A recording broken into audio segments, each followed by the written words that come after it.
Oh my goodness.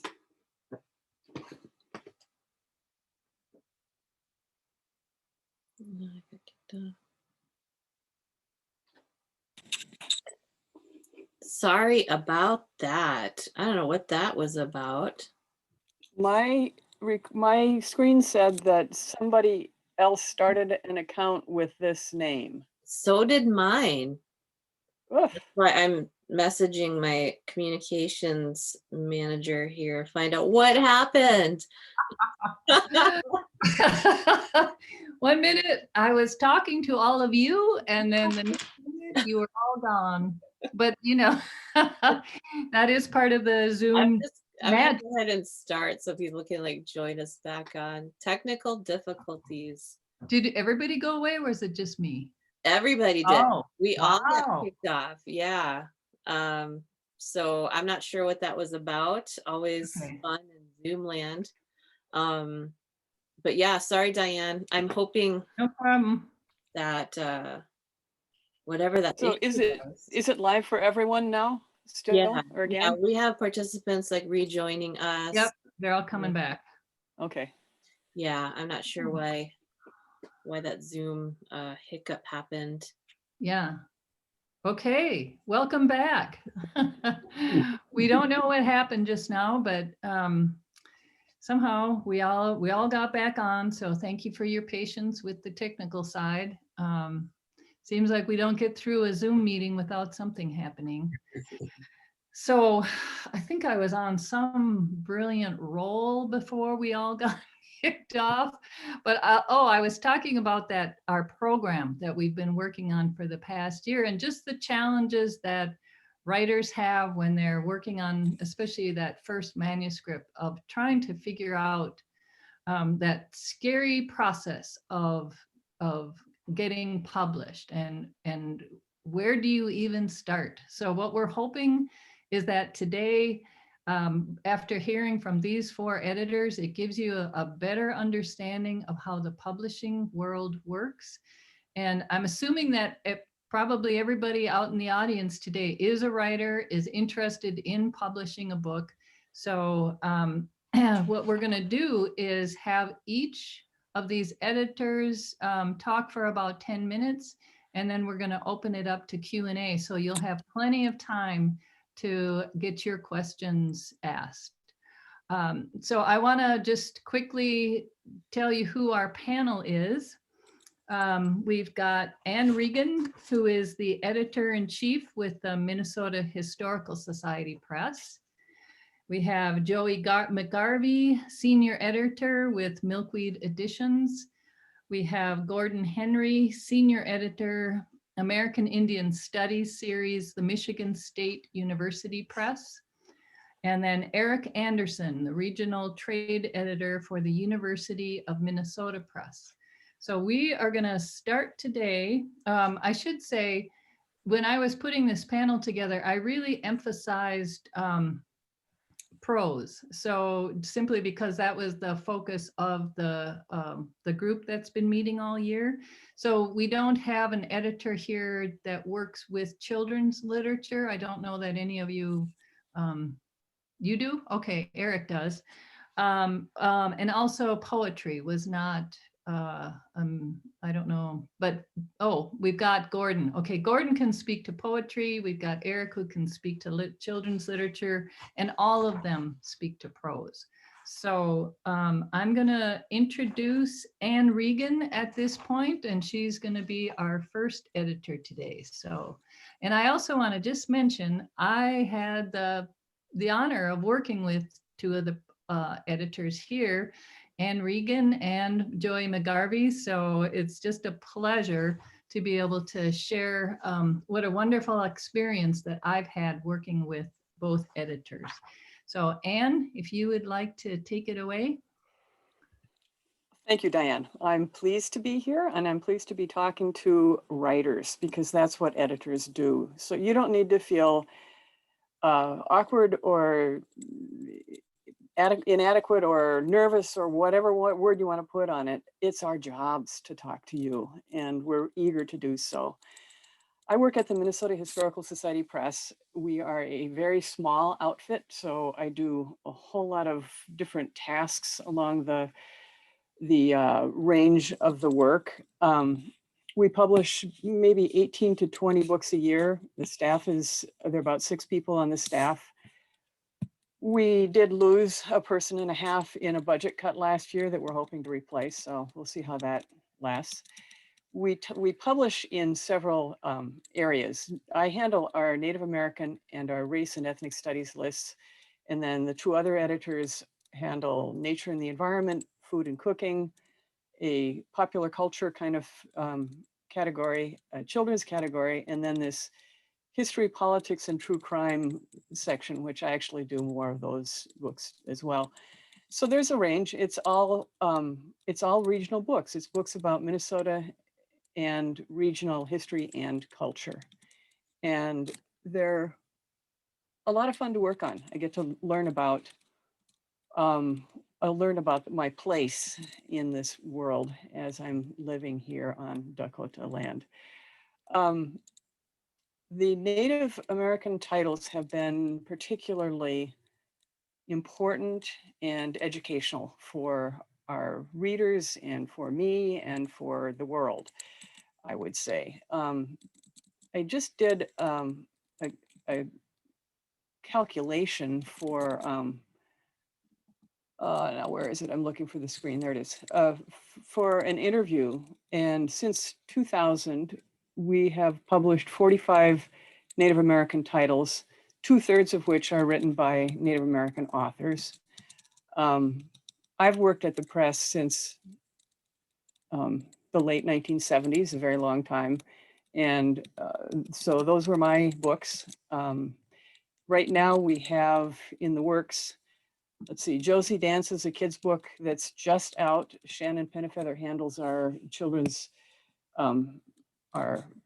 pictured books, and that book is really going well. I'm working with Teresa Peterson and Super Labat on Voices from Pajut to ZZ. I'm just finishing the photo program for Anton Troyer's Cultural Toolbox, Ojibwe living in the modern, traditional Ojibwe living in the modern world.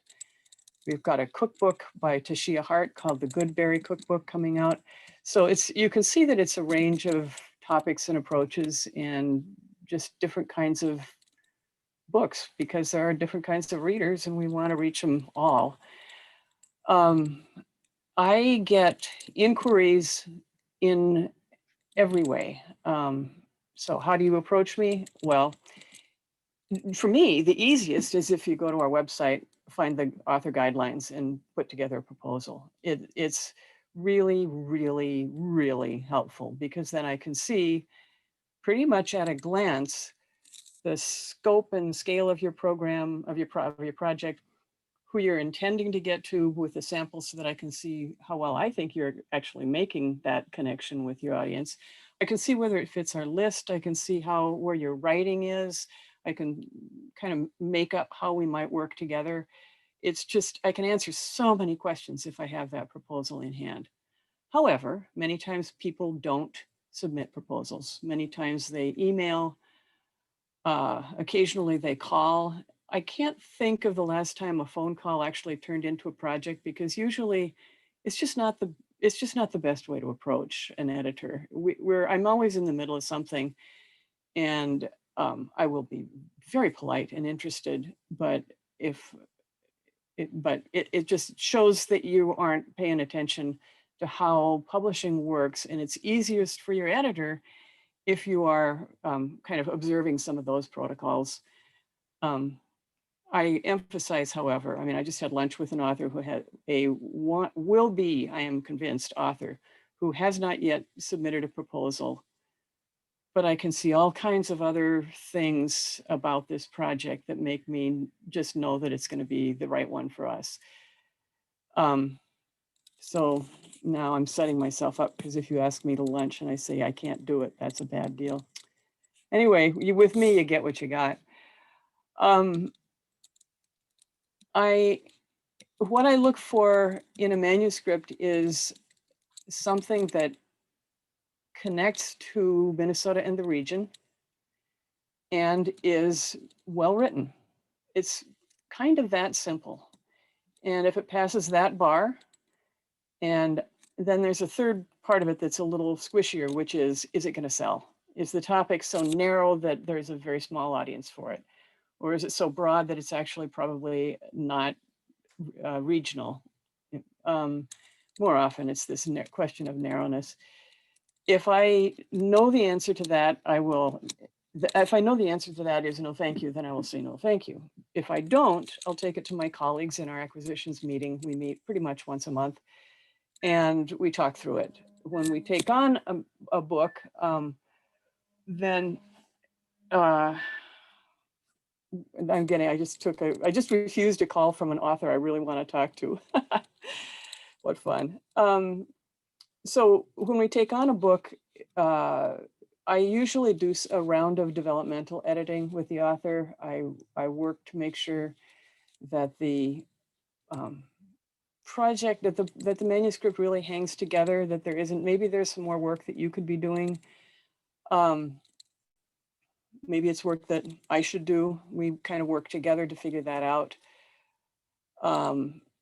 And then it goes on to our managing editor, who has someone copy edit after me. I am capable of being a decent copy editor, but it's not my strength. And so Shannon backs me up on that. And we go through making pages and proofreading. The author's looking at draft after draft after draft. If you're not sick of the book by the time you submit it to be considered, you will be by the time that it's published. But it's worth it, because at every step, it's becoming better and better, and a better and better manifestation of what it is. And that is really what your publishers, your editors are trying to do. They're trying to make your book into the best book that it can be. It's a cooperative and iterative process. I listen really hard. I'm particularly aware of things that I don't know when I'm working on mostly Dakota and Ojibwe titles, although we do have a Ho-Chunk one in the works. It's not my culture, and I'm a learner, and I'll ask for clarification, but I'm pretty quick to back off if it's something that is just fine as it is. I am trying to think of, how's my time, Diane? I can stop there. A couple more minutes if you want to take a couple more. Okay, well, a couple of other thoughts. I do a lot of work with first-time authors, and that's that's true of several of us. And so I'm really used to people who don't know the process and who have questions, and I'm really eager to answer those questions. If people have questions, I just want to hear them. If I've done something that's annoying, I'd really rather hear it rather than having you be annoyed. Honestly, if you're annoyed, I can figure it out and change my behavior, or at least give you some kind of an answer or a rationale. But if you don't say anything, then there's just nothing I can do about it. And I don't want that to get in the way of our work together. Not that I ever do anything annoying, of course. And the last thing I want to say is, if you're feeling nervous about talking to an editor, please realize that in all of the publishing that there is, you are doing the hardest work. You're the one who's keeping your seat in the chair and writing, and then going away and then coming back and doing it some more and some more and some more. No one who hasn't written a book can possibly understand how difficult it is to write one, and you're writing. So just know the strength of your position in the industry. You may not find the right editor with the first inquiry.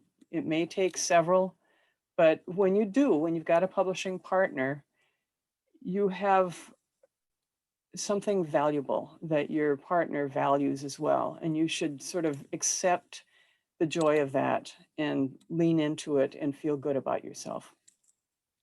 That's my spiel. Boy, thank you, Anne. You've raised up a lot of good topics that I'm hoping that people who are here listening be thinking about the questions that you have. After we've heard from all of the editors, you can load up the chat and the Q&A. So next we're going to hear from Joy McGarvey, who is the senior editor at Milkweed Editions. And I'm really happy to be here. So like Diane said, I'm a senior editor at Milkweed. I've only been at Milkweed for a little bit more than 5 years, but Milkweed itself has been around for 40 years now. I think last year was our 40th anniversary. Milkweed publishes between 20 and 30 books a year, which is actually a pretty wide span. I know that's a difference of a third. But we used to publish about 20 books a year, and in the last year or so, it's gone up to more like 30. So that's why I offer that caveat. And we publish in poetry, in nonfiction, and in fiction. Our nonfiction is kind of the easiest thing to talk about because we really specialize in writing about the environment and the natural world. On the fiction side, we publish a fairly eclectic range. We publish a lot of Minnesota authors. We publish books in translation. Our publisher comes from a translation background. And then about half the books we publish every year are poetry. So I acquire in the prose categories, and something that this starts to get into the question of what I look for. But I acquire in this environmental nonfiction category. I've also been really interested in bringing that more into our fiction list and trying to acquire and edit fiction that talks about our environment or our relationship with the natural world in some ways. So Diane's book is obviously a sterling example of that. But that's kind of where I'm at within Milkweed. We are a small operation as well, not quite as small as the Minnesota Historical Society Press. We're about 15 people now. We've grown a lot. Because we've grown, when I started at Milkweed, we were 6 people, and now we're 15, which means that I've done a lot of different things at Milkweed. My job has shifted. So I've managed our production. I've been our rights person who sells rights to international publishers if they want to publish our books in translation. I've handled our royalties process, paying authors. I've really had my hands in a lot of different pots at Milkweed. And I think in some ways, my job now is just acquiring and editing, but I think I bring that interest in all the different parts of the publishing process into my work as an editor. So let's see. I did want to talk about, so I'll get into how to reach me. I think most of the submissions I read come in via agents at this point. We have done open submissions periods in the past. They really overwhelmed us. The response was just overwhelming. But I am hoping to open for a submissions period in that environmental nonfiction category this year at some point. But in the meantime, work comes to me through agents, and then just through trying to meet writers in situations like this. So whether it's meeting with writing groups or meeting with MFA programs, or Diane and I met at a kind of a thing that was affiliated with the Lofts pitch conference. I try to find writers in different communities and to talk with them there. I also read journals, just try to find writers on my own too.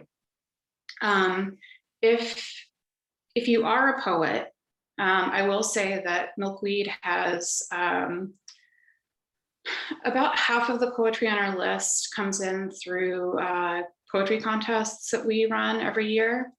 We have 4 different contests, and I especially just wanted to mention that one of those contests, the Ballard Spar Prize for Poetry, is specifically focused on writers in the upper Midwest, including Minnesota. It's free to enter, and it is the largest prize purse for a regional prize in the country. So if there are any poets on this call and you are based locally, I would say definitely consider submitting. Let's see. So in terms of what I look for in manuscripts, like I said, I acquire environmental nonfiction. I'm interested in bringing that into the fiction that I acquire. I would say, like Anne, I'm just looking for something that's really well written, writing that feels really confident and fresh. I would say with fiction in particular, I'm looking for something that just immediately immerses me and grabs me. The opening 50 pages of Diane's novel, for example, are so wonderful and cinematic.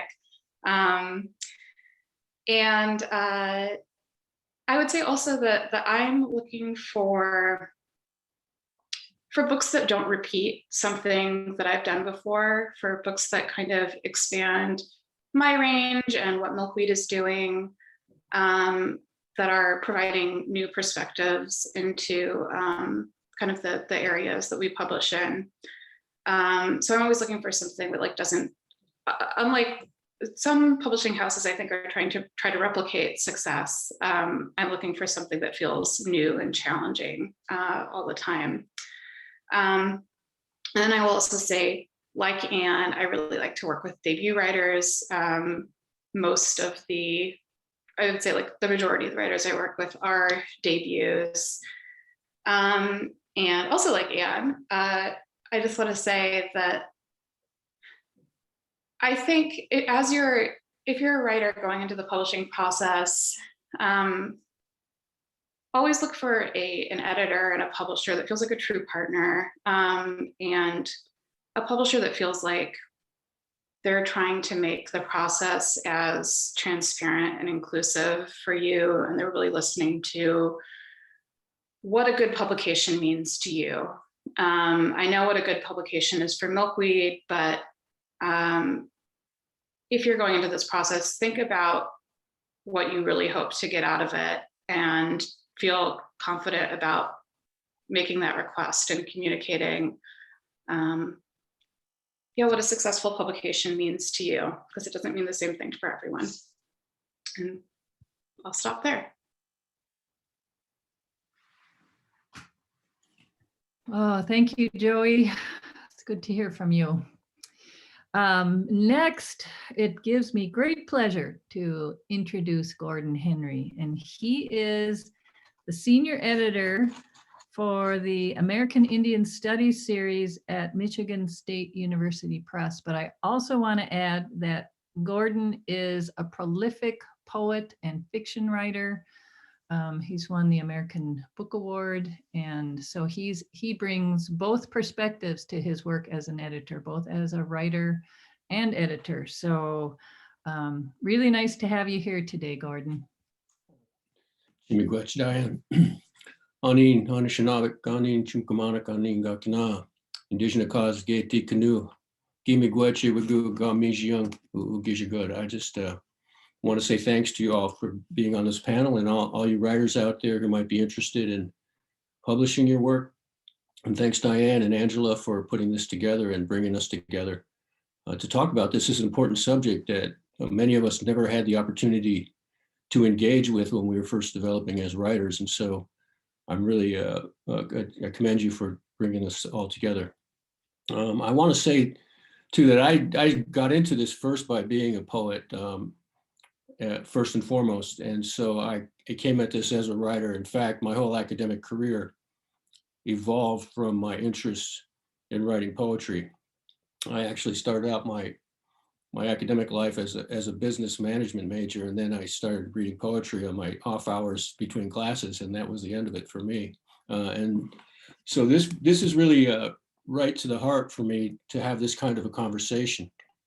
And I want to tell you that writing, though it's difficult to write and difficult to publish sometimes, it has these amazing extensions in your life that will surprise you once you do publish. You'll be surprised that some kid in Ohio is reading a poem of yours or a story of yours, or somebody in Portugal will send you a note saying that was a great story or a great book. So there's these great extensions that come off of the work that you do and the work that publishers do that you could never imagine. Last year, I met a girl a young woman in Poland who said, "My dad has one of your books," and he's from the Ukraine. And so just these tremendous kinds of extensions of the work that we do are really fulfilling and should inspire you as a writer, as you must be inspired by your own investment in the imaginative world of writing. I work as a series editor at Michigan State University Press, the American Indian Studies series. Also do a lot of academic work. I'm an endowed chair at Michigan State, the Leslie Chair. I have it in Anishinaabe or American Indian literature. But at OSU Press, we're really focusing on American Indian Studies series on what we call Great Lakes writing, literature, scholarship. And so we publish basically in a number of different areas. With the American Indian Studies series that I'm involved in, we've published, I think, 48 books over, over the years since I've been there. I've been there since 2007. And in those books, we've published everything from work on American Indian law, history, philosophy. We do a lot of work with Anishinaabe, the Anishinaabe language. We've done thesaurus books, dual language texts. But my love, of course, is literature, fiction, and poetry. And so I'm always encouraging poets and fiction writers to submit to the press. The press, if you look at our website, outlines for you the submission process. And there's what I would say a kind of a very formal process, and then there's more informal means of contacting people about publishing as well. And so the formal process, as you'll see it on the website, is you submit a proposal. That proposal will outline for you the kinds of things you might want to include in it. And keep in mind, those proposals are often geared towards scholarly kinds of text, research, academic-based books. But they are so adaptable to the work of poets and fiction writers.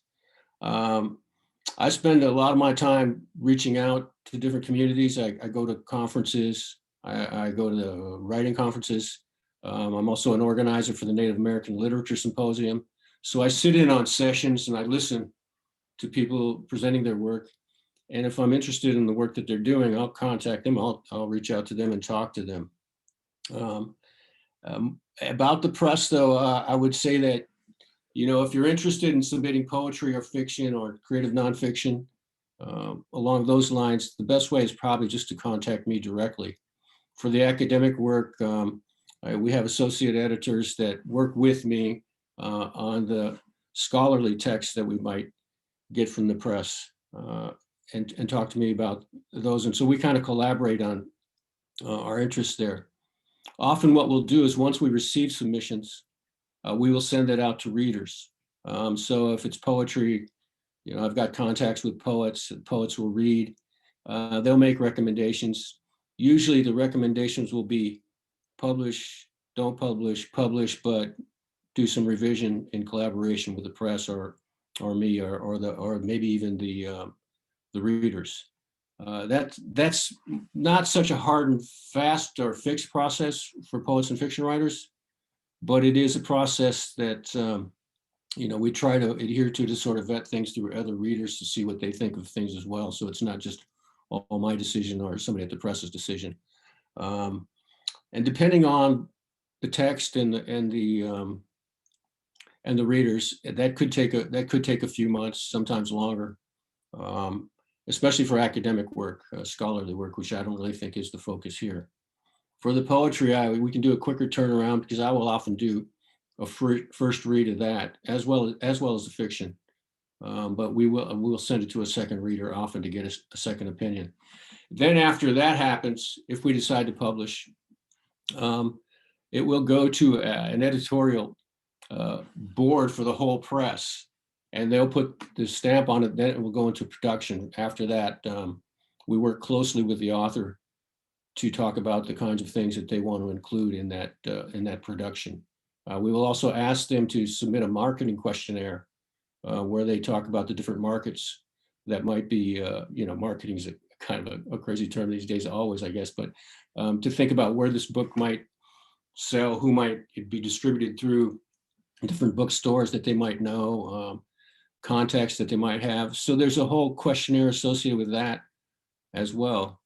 And then at that point it's all in production. They'll they'll have an editing questions they'll send back to the author if they have questions about the copy edits. And so it's a long process, but we're right now we're open to submissions. So you can contact me at my email, henryg@msu.edu. We haven't published as much poetry and fiction in the past few years. We've done a lot of academic text. We've got 2 books coming out this year, very soon. One on indigenous science fiction, and another on Anishinaabe philosophy. So there's always something coming, but I myself am looking for poetry and fiction, and open to reading and talking with authors about their work. And if I have questions or you have questions, you can reach out to me, as I said, via email. And if we need to have a conversation otherwise, I'm open to that as well. I feel like I'm going through all this rather quickly, but be sure that I would encourage you to continue your work and just seek out those resources. Share your work with people, writers' workshops, communities, family, even though they might not always get what you're doing. And then try to reach out to those people that you have connections with, and learn from these sorts of panels where might be the best fit for you. Again, we focus sort of on Great Lakes work in general, but we've published people further west too. So let me know if you have any questions at the end. Miigwech, I appreciate it. Thank you, Gordon. And our next speaker is Erik Anderson, and he is the regional trade editor for the University of Minnesota Press. And I've learned that Erik and I are actually neighbors in the rural sense. We live not too far apart and up north of the cities. And he also, the press published my good friend Carolyn Holbrook's book. So that's how I've gotten to know Erik. But yeah, really glad you're here today too. Thanks so much, Diane. Thanks for having me. And thank you, Angela, and all my relations. Thank you, Anne, Gordon, Joey. It's so wonderful to hear from you. You know, one of the things that I love to do and haven't had a chance to do as much over the last year is to be in community and talk to other editors and get together at meetings. So this really means a lot to come out of the corner of my unfinished basement where I've been working for a year and speak with you all. So thank you to everyone here for your time. And so I am at the University of Minnesota Press. I've been at the press for about 12 years now. I started on the marketing side of things and transitioned over to editorial, I think it was around 5 or 6 years ago. And as a press, we're based in Minneapolis. We've been a press since 1925. We do around 110 books a year. We're still a fairly small staff. I don't quite know how many of us there are because I haven't seen any of us in about a year, but I would say we're about 30 as a staff. I myself, my role as the regional trade editor is I acquire, kind of similar to what Gordon was saying, in one sense, a lot of the writers, and Anne as well, and Joey too, that are writers from our region, writers from particularly Minnesota, but I would say even a broader Great Lakes region as well. And for our list, what I acquire is fairly broad. I acquire fiction. Mostly I acquire nonfiction. That can be memoir, that can be history, that can be politics. It can be a mix of all of the above. I acquire cookbooks. I acquire children's picture books. I acquire middle grade novels. I acquire YA novels. It's pretty much almost everything, and a little bit of poetry now and again, though we are not as much of a poetry house as others in that way. So, you know, one of the things that really became apparent to me as an editor was I was just going to be learning so much because I did not come into this job. You know, I came to it as a reader and maybe a frustrated writer to some degree, but primarily as a reader. I grew up in Chicago. I spent every summer up in the North Woods of Minnesota, and I grew up surrounded by books. And so I've come to kind of realize that, you know, in a lot of ways, that is still my job, or now it's my job, is to be a reader. It's to be the best reader I can be to the projects that I have the gratitude to get to help carry forward to readers. And that's been a really humbling and wonderful part of the process, because when I came to books, before that, I had been a marine biology educator with kids. I would dress up like a sea star or a jellyfish, and I'd roll around on the floor. And when I got to working in books, I kind of missed the energy of people. I missed the kind of connection. And what I realized was that every book I became a part of, it was less a book and it was more a life. And that's whether it's a cookbook, whether it's memoir, whether it's a novel. I realized that what I was carrying was something that's very precious ultimately, in terms of what someone, and here I'm speaking to all of you here who are writing, to what you are putting on the page, the time you are putting into it, in whatever form, in whatever capacity, whatever your dream for it is. And so I came to realize that how I became a part of a community became different. And I did spend a lot of time in a corner working diligently and blocking out the world, but it was to get into the world even further. And so as a press, I love the fact that we can range fairly broadly. I work with first-time writers all the time, just like everyone else here. I work with first-time illustrators on children's books. You know, I would say of my titles, I do around 24 original titles a year. So each season I'm putting out 12 titles myself, split across those genres. So I may do 2 memoirs, a novel or 2, some histories, a book with the DNR on insects and lizards or something like that. And all of my work really grows out of the scholarly work that we do. So for, you know, the kind of foundations that we've built over decades in areas like race and social justice, in areas like environment and philosophy, insect theory, you know, across the board. And one of those places that we've long been a publisher in is Indigenous studies. And so my role there is, as I've worked with our community, I've had the gift to be able to work with Native writers on novels, on children's books, on cookbooks. And that's an area of our list that I have a book coming this fall with the writer Linda Lagar Grover. It's, I think, our 3rd or 4th together. And that's a book where we worked really hard to kind of realize, like, in the effort of the story that Linda's telling, genre doesn't mean as much anymore. The idea of how you write a book, of how you combine wisdom with wisdom, or what area you're in, it doesn't matter. And sometimes I think that's maybe going back to what Joey was saying about find an editor or find a house that sees their work as lifting up what you do, not looking at their work as a way to lift up who they are.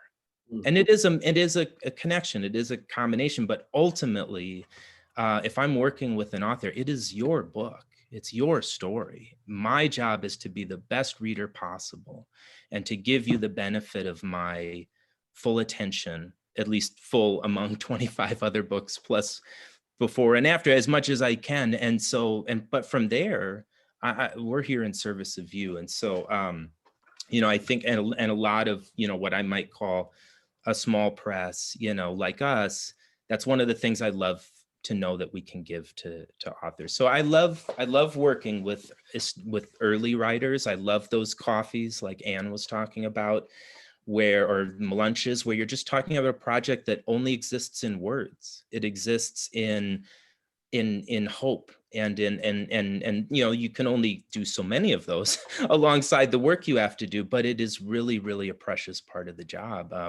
Just the other day, I spent all morning on the phone with someone who a friend of mine within the community had mentioned to me.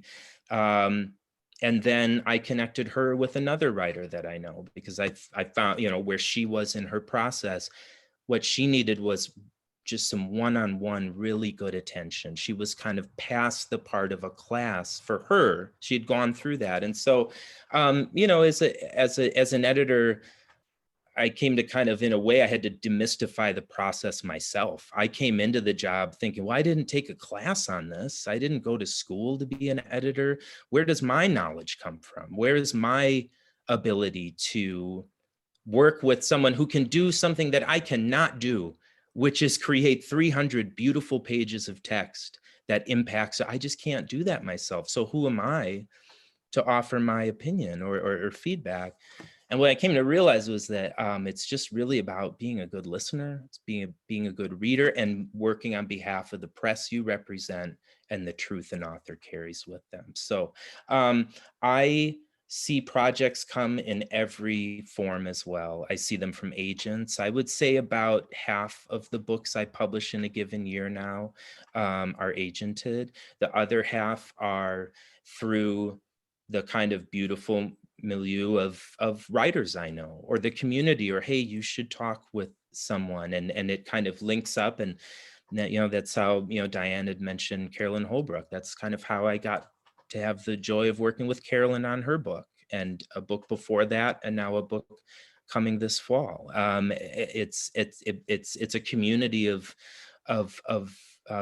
people, and I think Gordon was saying that too, is whatever your way is to get out into that community, to make those connections, whether they're through classes, whether they're through panels like this.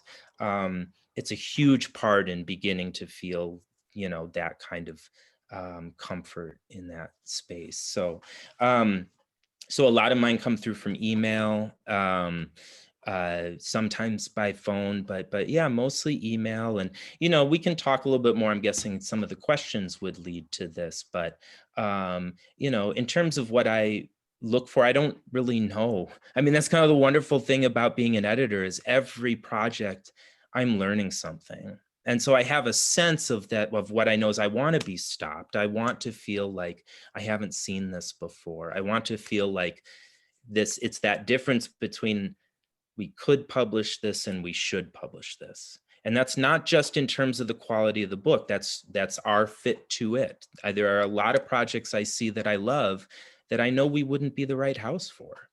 And I owe authors that response to say, I think you can find a better partner here who's stronger in this field.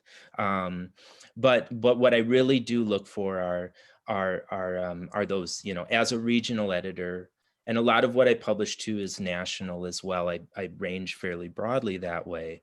But I am looking for things that is that mix of who we are, the project itself, and how it kind of leaves me once I've read it. So that's a vague answer, but sometimes editing is a vague process, just like writing is, I suppose. You have to follow a lot of things all at once. So I'm probably going way over time. I have a tendency to do that. But really, it means a lot to be here. And I really thank you, Diane and Angela and everyone. Oh, thank you, Erik. Boy, thank all of you.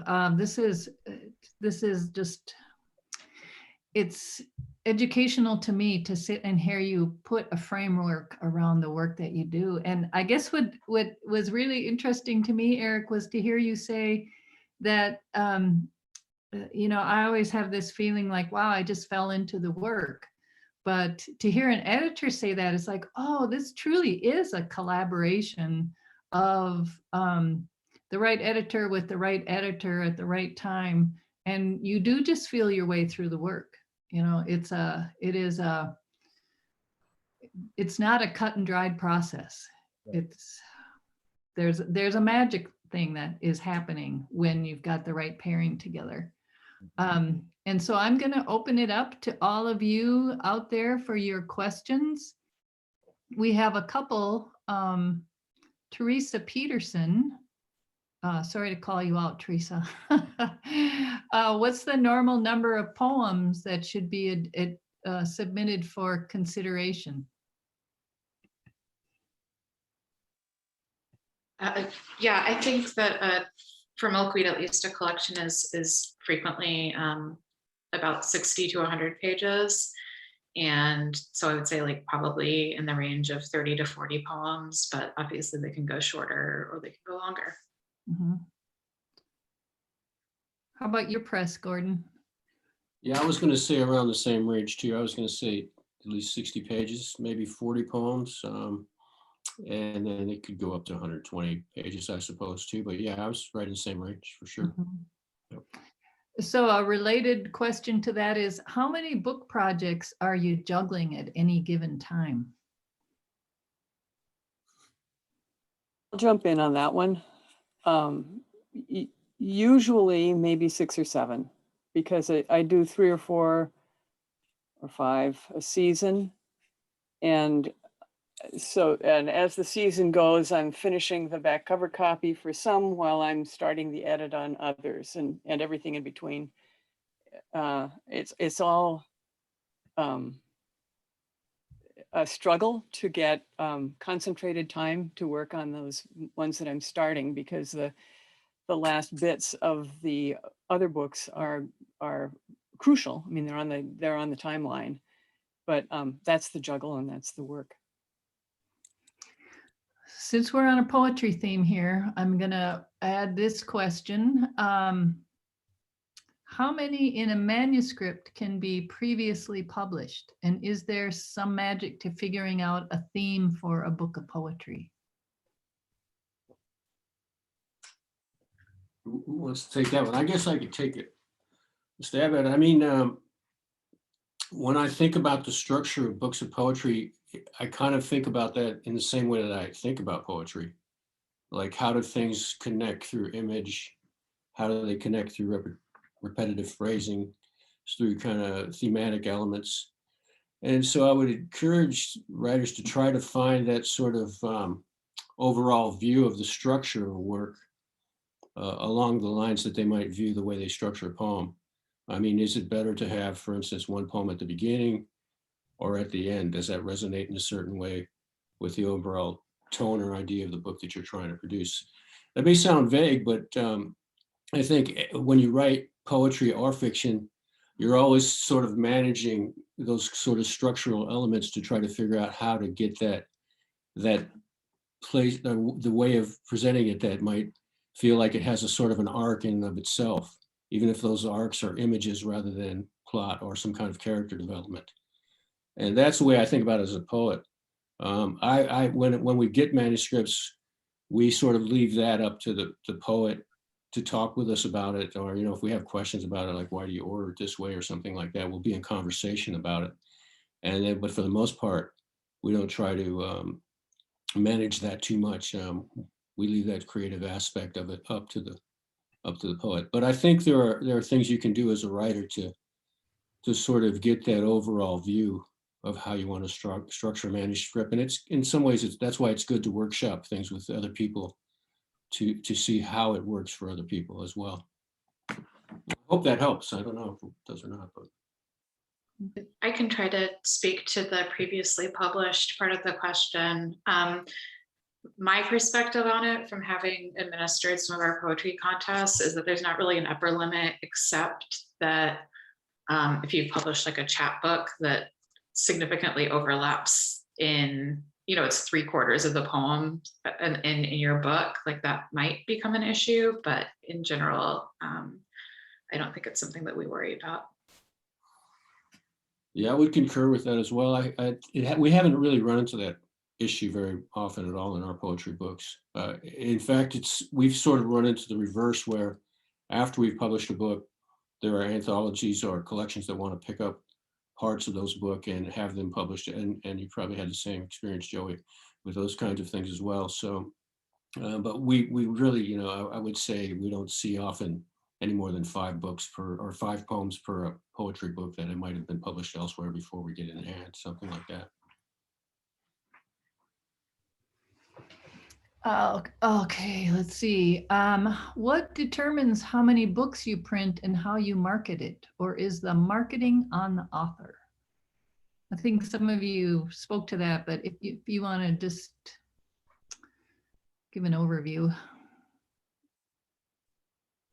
Well, I can maybe speak a little bit. I started in marketing and was sales manager for quite a few years, and worked with a lot of the local booksellers. In terms of a print run, that's usually a conversation kind of that gets finalized, at least at our house, as the book is going to the printer. I mean, we've kind of speculated at the start, kind of how we look at what a print run might look like. And then as we get closer to publication and we look a little bit at the pre-orders and some of our sense there, our goal is to always have the book thoroughly accessible and available and reorderable as much as the demand is warranting.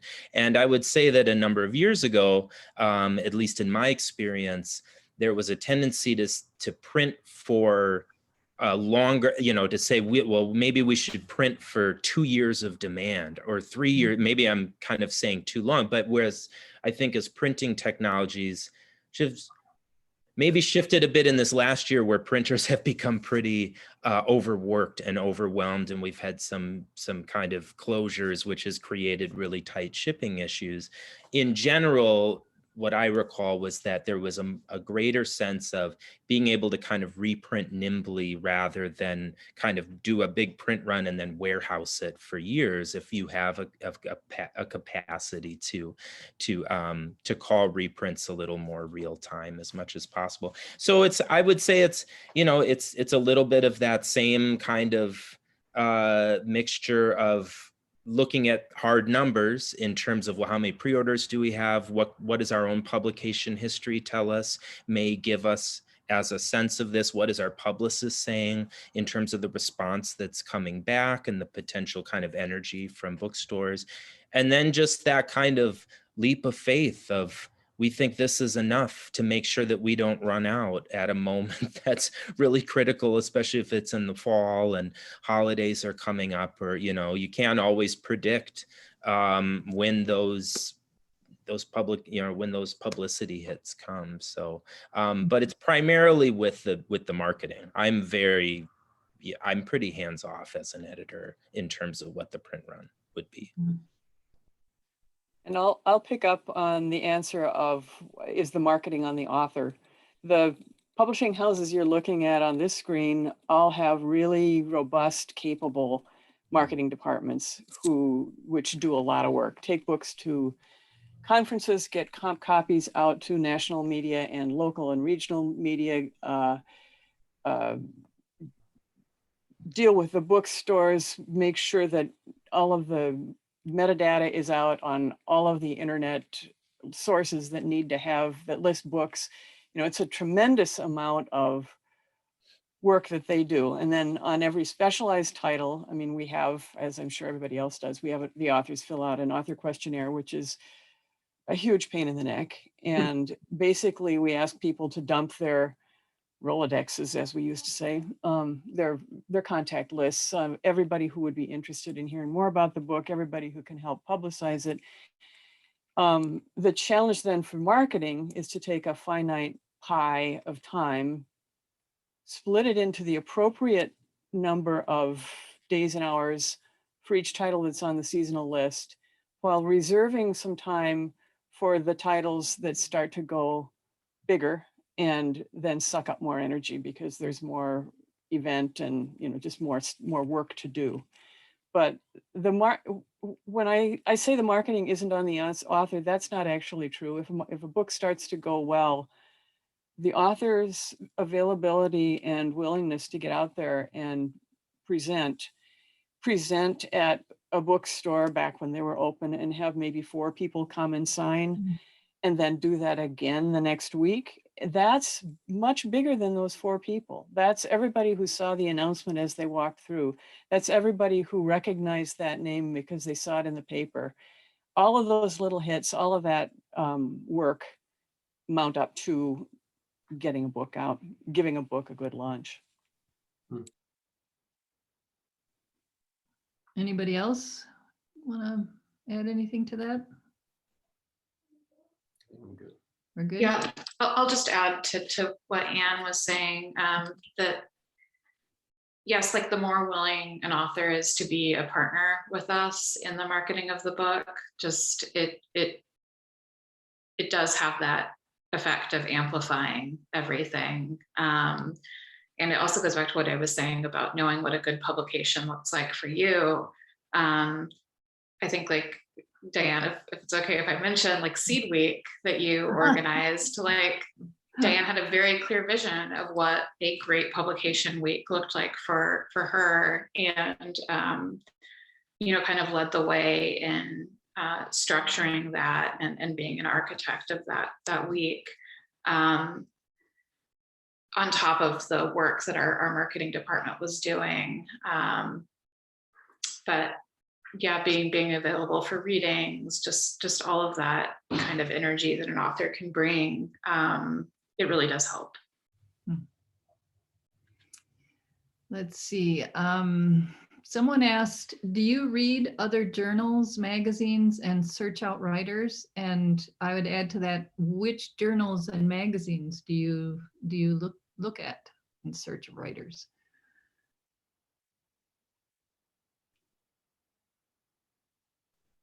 My answer to that is Sarah Palin's. All of them.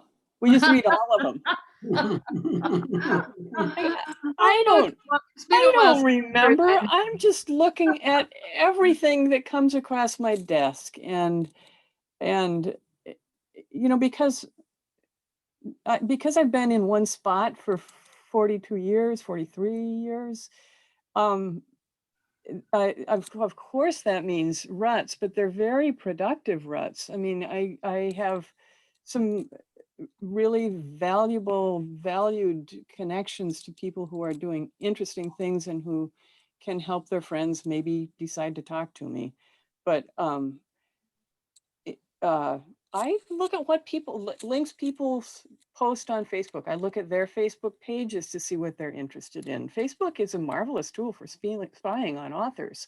I'm sorry to tell you if you hadn't thought about that. So keep posting, and that's about all I can say about what I read. Mm-hmm. Yeah, I would say kind of the same to a degree. I mean, I'm reading a lot of newspapers, you know, especially locally, people writing columns, people write, you know, and in a way I'm looking as much at writers as I am knowledge, content, stories, the idea of, whoa, you know, there's more here than just a column. And maybe this is the person who would want to write it. And maybe it's just the seed of, you know, they wouldn't want to, but they know someone who would. There's also just a lot of time on, to be honest, Twitter, and, you know, where I'm following conversations initially, less kind of writing, you know, less like, I remember when I was an intern at Grey Wolf, I remember how we had there was like a big shelf with all the literary journals. And that was a way of kind of keeping up with what a lot of people were publishing in the moment.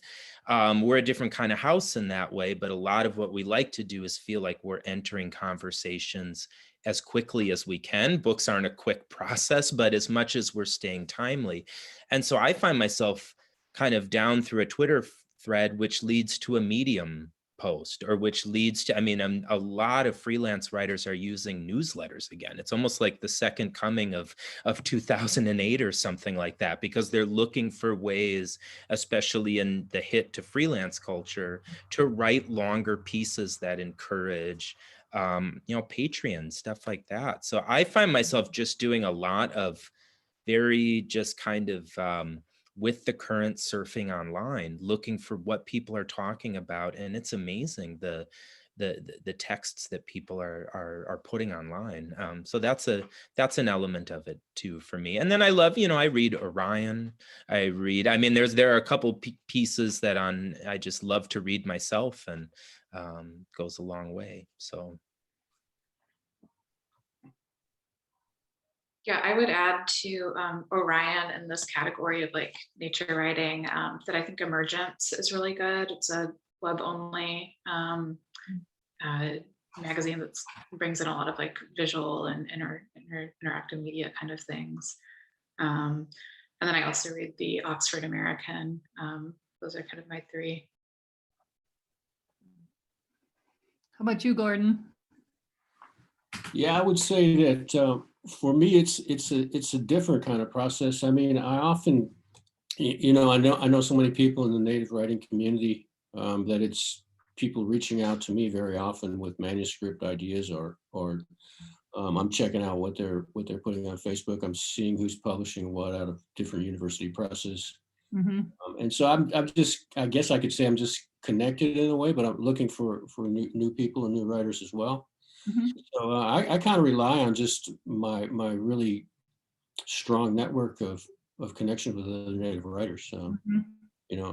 My work's been in so many different anthologies that I know probably every native writer's been around for 20 years, and then the up and coming ones as well. So it's not difficult for me to find people. And like I say, people often reach out to me first. So I'm just, it's a different process, but I do try to follow what people are doing through various media, Twitter and Facebook and so. How about Yellow Medicine Review? Do you keep an eye on that? Oh yeah, absolutely. Yeah. I'm always looking at Judy's posts and seeing what their next issue is about, and so I'll look through that. And you do find new people in that as well. They're always doing another journal with a guest editor too, and so that helps me sort of sort through things.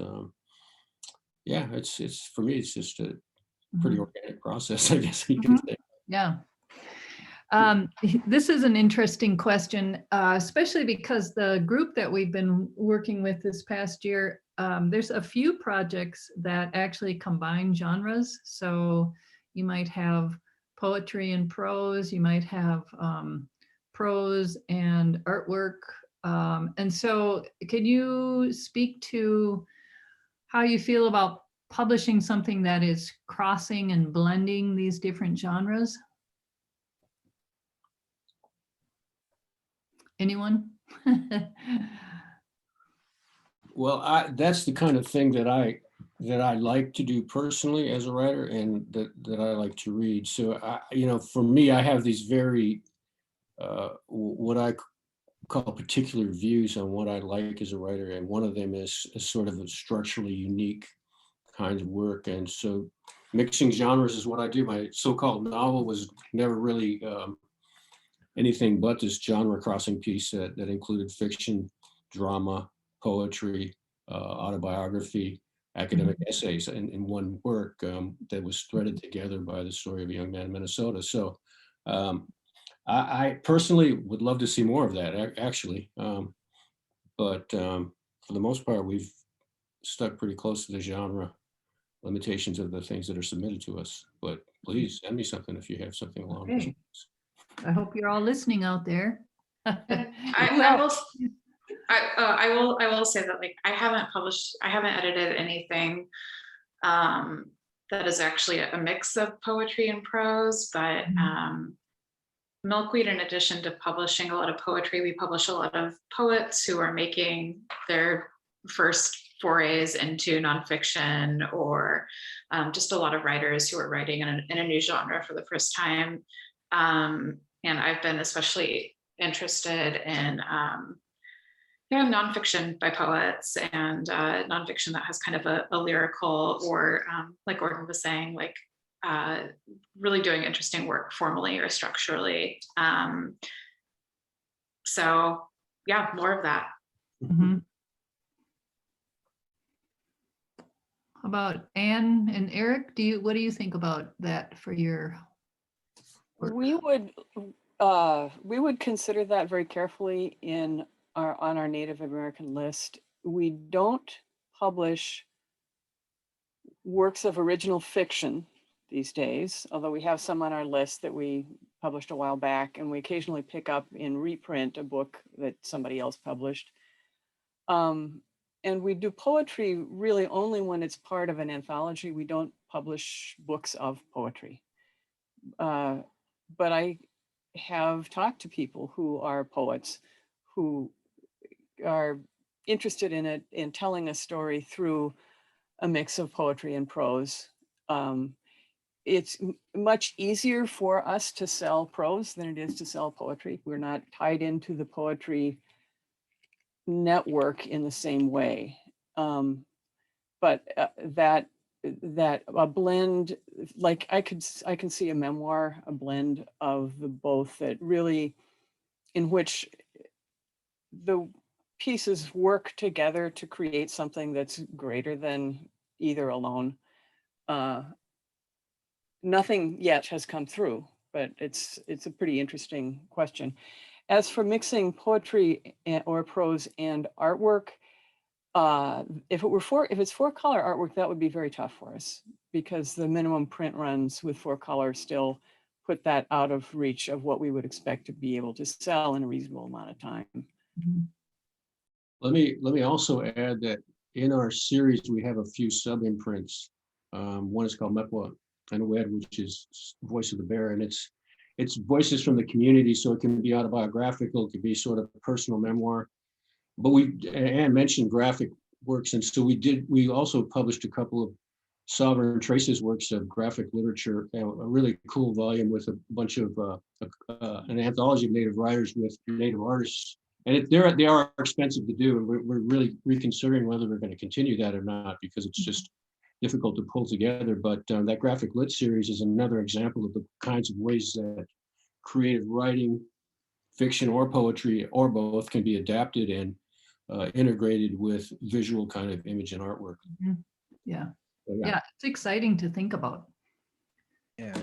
And just one thing I would say there is, from the vantage point of maybe a writer, whether you're emerging or you're just looking for a house for your project, is, for me, there's always such a huge difference between, let's say I get a project that has that merging of genre, but it doesn't actually, it still maybe isn't in the service of the kind of work that we generally do. So for instance, like kind of how Anne was saying, we don't have we really have no presence in the poetry publishing world. And so if we're trying to kind of present poetry to get it into that space, sometimes I worry about, I'm not really sure we have that foothold there. But if it's kind of used in the space of memoir or alongside fiction, or in terms of knowledge, that's kind of where those kind of worries about genre blend away a little bit, and it instead becomes a strength. It becomes something new, whether, and I think that art, graphic work, that's the same thing, where every press is kind of a balance of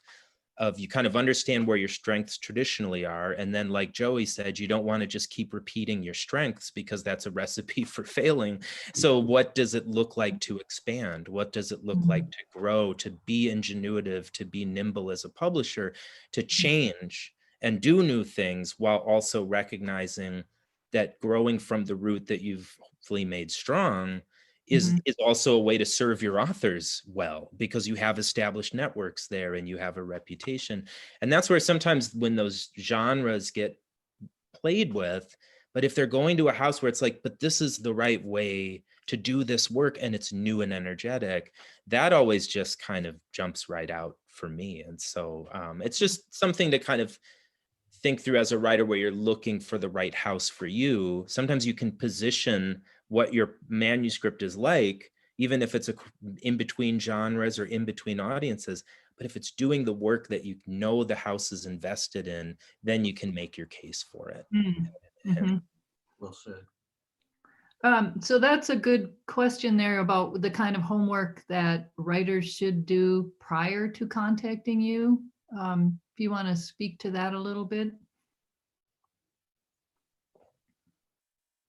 I mean, I'll just be brief in terms of leaping off of that, is that, you know, if you don't already know the track record or the house that you're looking at, you've got to at least spend some time online figuring out what have they published in the past, what do they seem invested in, what looks like they were, I mean, whether it looks like they were successful or whether it just looks like this is clearly something they care about. Because then as soon as you can kind of present your pitch alongside, you know, here's why I'm sending it to you. I mean, I read 1,000-page science fiction novels in my off time, but I don't get to publish any of them. And so it doesn't matter how great one came to me would be. Even if I was like, this is the next Ted Chiang, I'd be like, we can't publish it as much as I would want to. And whereas when I get a query letter or even a short email, but it's just so clearly positioned in where the gravity's going the other way, where it's like, here's why it's just natural that I share this with you. Here's the work that you do. Here's the work that I'm trying to do in this work, and here's how it fits for you. And then if you have that added, and here's how it's new. Here's how it builds off of what you've done. Here's how it answers and looks at some of this, but it gives it a fresh take, or it's looking at an ignored and overlooked, a buried down kind of aspect of this story that's long overdue. Just doing that work. And publishers love to hear that our work is impacting people. It makes us feel good. It makes us feel like that work is entering the world and that you're conversant with it. It's no different than when my band submits our albums to labels. We really have to just look at, well, who has the label done before, and does it even make sense we would send this to them? It's and thankfully with the internet, it's pretty easy to do. So.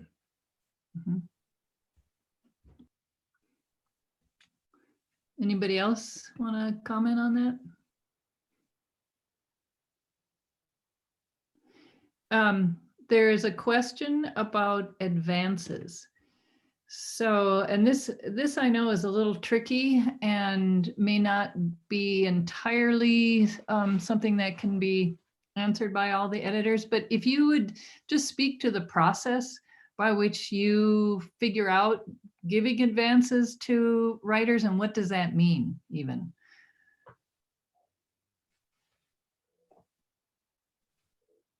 I can say I'll go because I'm going to speak in generalities. When we sign a book, before we sign a book, we have done a P&L, a profit and loss statement, ballparking what that first year's sales will be at whatever particular specifications, you know, how many pages, what kinds of illustrations, what all the real costs are likely to be. And we include basically our standard royalty in that. And then when the contract is written up, the author is offered an advance against that first year's royalties, an advance that basically equals the first year's worth of royalties, according to our best estimates and calculations. There's probably, I mean, ideally an advance pays out in that first year, so you actually get some money that second year. Or ideally, the advance pays out in the first week, I should say. But just speaking realistically. So it varies really widely depending on what the book is. It just does. But we're not making up the numbers, except that as publishing professionals, we are making up a bunch of numbers that we have earned a lot of insights into through many years of being right and wrong.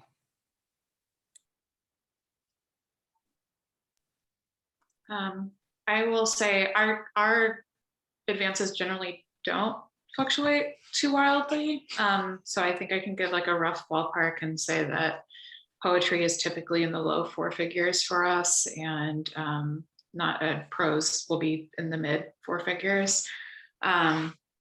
We will sometimes, if an author is returning with us, that might go higher. If we have an established track record of being able to sell their books, and we know, we feel like we've really figured out how to publish them well. But we're a little bit looser at Milkweed. We don't run P&Ls. So I think we just kind of project. But yeah.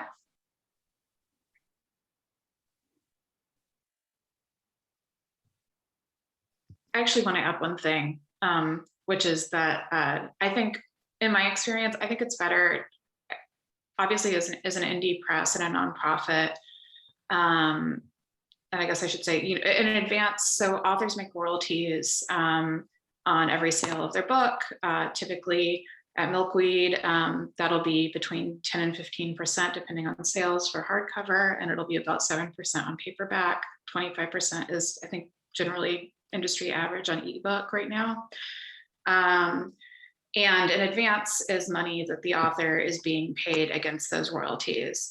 So it's basically a loan against your own sales, but it's not a loan that you have to pay back if you don't make enough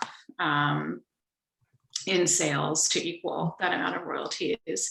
And so the risk that a publisher assumes is that if they pay you in advance, that's too large and the sales don't make that up.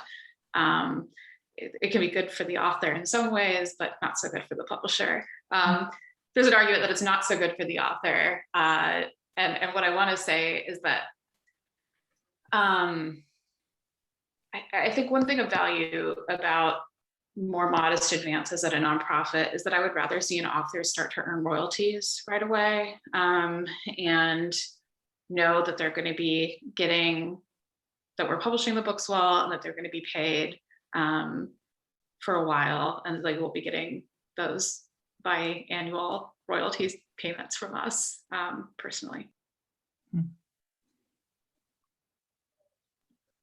Yeah, and I'll just say, I mean, it mirrors a lot of what Anne and Joey have said, but what I would just say is, one of the things we recognize as a small nonprofit is we do all we can up front, but we also know that certainly compared to East Coast houses, it's smaller than there, and what I'm just very grateful for in that way, are the number of writers, the people that we work with, where we kind of recognize we're all doing what we can with our position within the market and our position within the ecology of writing, and to kind of be able to support, again, as much as we're able to do, because that upfront labor is significant for a writer, but we see these as books that we imagine selling for a very, very, very long time. I mean, we're not in the market of taking on a book that we think, oh, maybe it'll have a good 8 months and then we'll move on to the next one. I mean, we're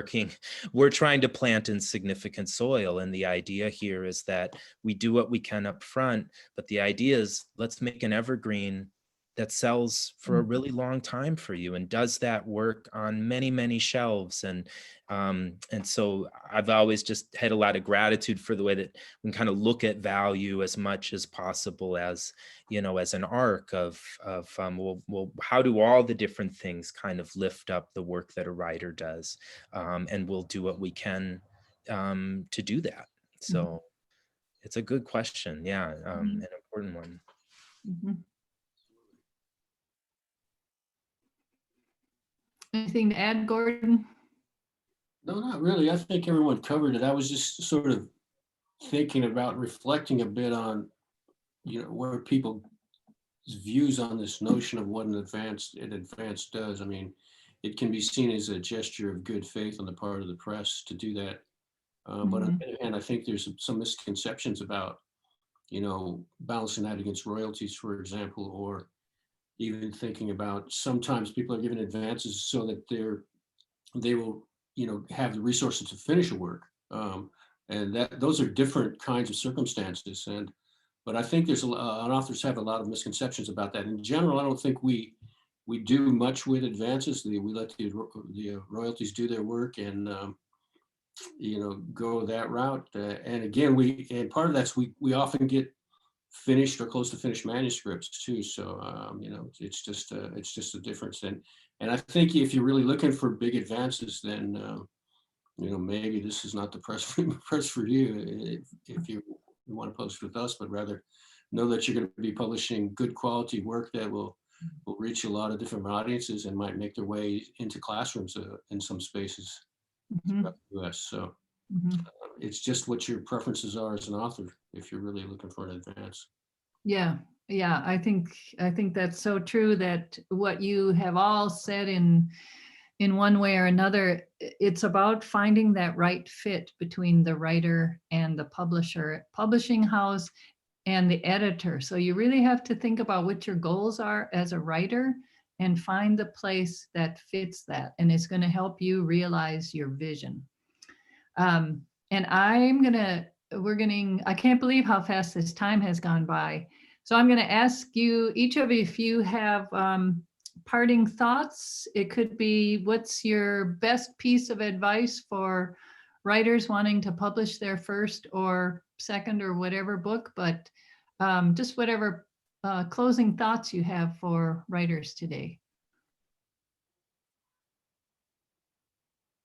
I mean, the only one, this is a small, it's nothing big and grand, I suppose, but just when it comes to the part where you're reaching out to someone after and you're in that mix of, okay, I feel like I've got the work that I want to share. I've developed a sense of how to talk about my work, how to kind of do that and put it into, it's like when I was a sales manager and I'd go to Barnes and Noble on Fifth Avenue and I'd have like 30 seconds with each buyer to try to sell them the book that I was, and all the other sales managers are there and they're sweating. It's like, oh gosh, I've got basically 40 words that I can somehow try to entice this buyer to keep reading. In a way, that helped me a lot as an editor, was to develop and to really think about, but what am I doing here? And sometimes I think it's easy, and I get it because I do the same thing as a musician. You work so hard and for so long on the thing, and then you're just so exhausted from it that you just want to get it over there. And that's, I think, a really good time to stop and take a breath and take a beat and think, I need to take some time in thinking about now how I bring this to, I mean, the same way that you're going to do that eventually with the readers and the book, you're going to take the time to do it right.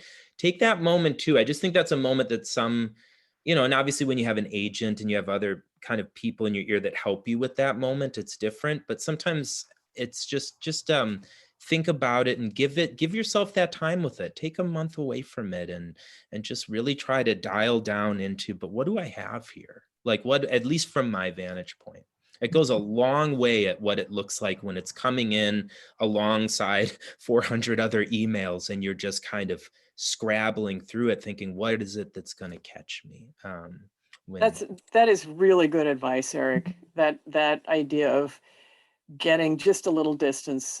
The editorial process is basically a collaborative process in which there are three elements. There's the author, there's the editor, and then there's a manuscript. And the manuscript is not the author.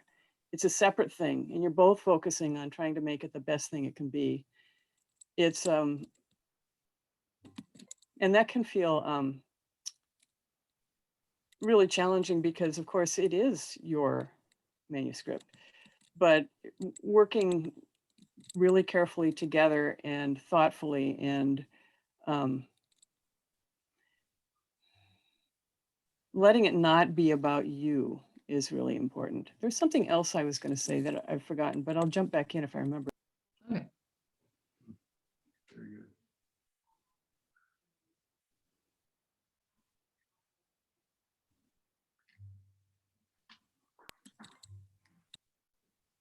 I guess for me, it would be good for you to reflect. I think Erik's answer really speaks to that, and Anne as well. It's just to reflect a bit on how you got where you are as a writer, what is it that inspired you to be a writer? What kind of things you value about being a writer? For me, it was never something I considered as a profession. So anything that happened along the way was sort of a gift to me. And so I think what you might consider is just to think about, what kind of gift you produced and who might work with you to get that gift out into a community of readers that might somehow appreciate that gift and allow that gift to continue to have an existence over a span of time. That sounds pretty abstract in general, but in many ways, I think it speaks to what you feel as a writer to be your strengths and what you really want in some ways too. I mean, the answer to me is similar to what when I asked the guy about where I should go to graduate school, he said, "Where do you want to live? Do you want warm weather? Or do you want cold weather?" And then they said, "And who do you want to work with?" And so those are the two questions. Where do you want your work to live? And can you tell by anything that anybody said who you want to work with? And that's a big part of it. Whether you're writing or, building houses or whatever, I think, you really know your work best in some ways, and you can get a feel for it just by reviewing maybe some of the things we said about our sites and others, and see where you think you might want to live. This just builds on what everyone else is saying, but approach the question of the publisher you want to work with intention. Look at the authors and the books that you love and see if there are some publishers that keep popping up, and think about publishers that are getting books not just to you, but to other writers that you like and communities that you're part of and your friends and family, and think about where they can take your book. Wonderful advice. Boy, I've actually learned a lot here today from all of you and really enjoyed the conversation. I'm so grateful to all of you for your time and your generosity and sharing your experience and guidance to all the writers out there.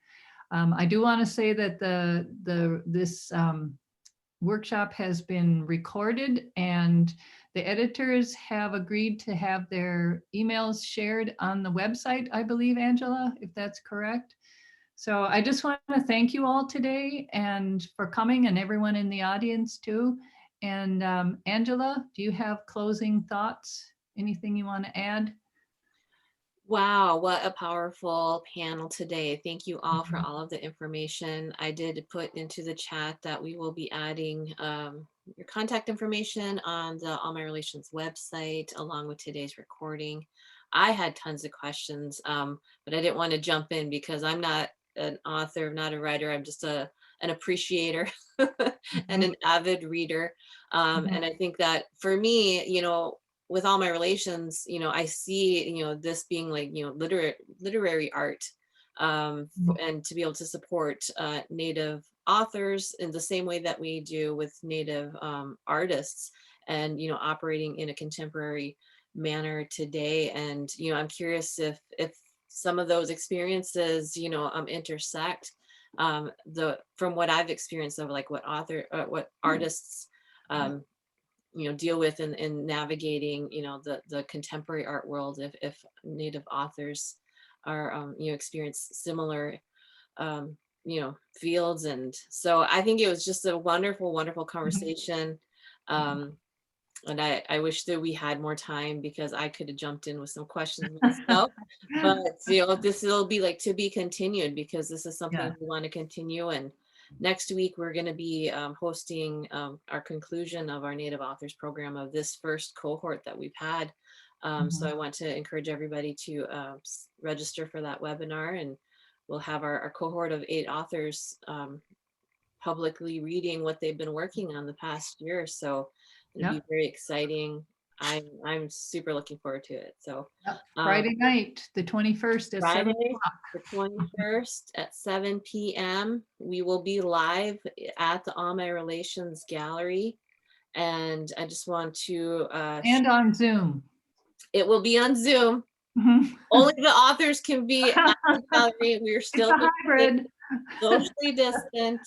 Mhm. If you're not part of the authors cohort, you have to be with us virtually, but please join us for that.